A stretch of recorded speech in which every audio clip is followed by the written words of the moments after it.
Hello students, so today we will do first question of our exercise 7.2.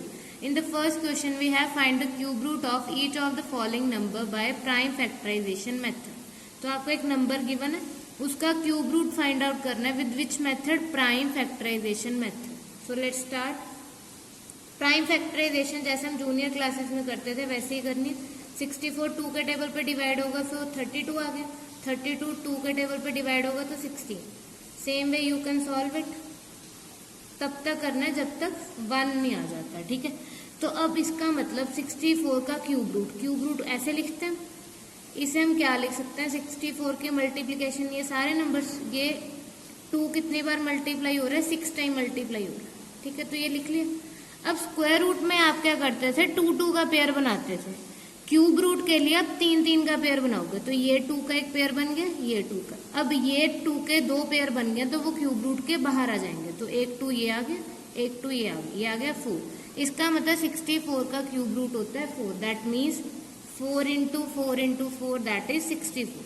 So 4 is your answer. Then we have second part is 512. 512 को 2 के table पे divide करेंगे so it will be 256. Further divisible by 2 so it will be 128. Then 64, 32, 16, 8, 4, 2 and 1. तो इसका मतलब 512 का cube root क्या लिख सकते हो? Multiplication of these all numbers. यहाँ पे 2 कितने टाइम्स आ रहा है? 3, 6, 9. तो 9 टाइम्स आपने 2 को मल्टीप्लाई करता है. सो यहाँ पे 2 का एक पेयर ये बन गया ट्रिपलेट, एक ये और एक ये. तो इसे क्यूब रूट के बाहर निकाल देंगे तो ये आ जाएगा 2 into 2 into 2, दैट इज 8. इसका मतलब 512 का क्यूब रूट क्या होता है? 8. सो your answer is 8. In the same way you can solve rest of the parts. like यहाँ पे हमारे पास है 10,648. सेम वे सॉल्व किया, 2 का ये पेयर बन जाएगा, 11 का ये पेयर. सो आंसर क्या आ गया? 22.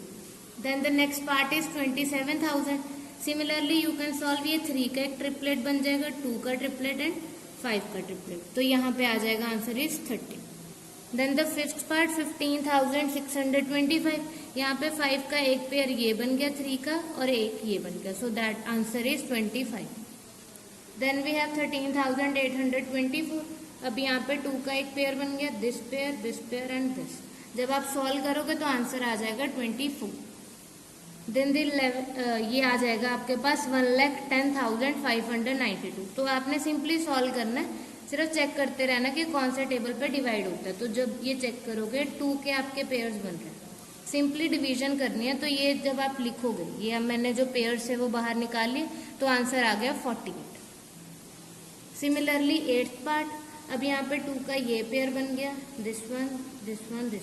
तो 2 2s are 4, 4 3s are 12, 12 3s are 36. तो आंसर आ गया 36. देन 1,75,616. इसका भी हम पेयर बना लेंगे, 3 3 का सेट. तो जब आपने मल्टीप्लाई किया your answer is 56. Then the last part is 91,125. Same way आपने प्राइम फैक्टराइजेशन करनी है और जो पेयर्स बनते हैं वो पेयर बना लेते हैं. तो ये आ जाएगा 5 into 3 into 3, that is 45. So your answer is 45. I hope it is clear to you all. Thank you.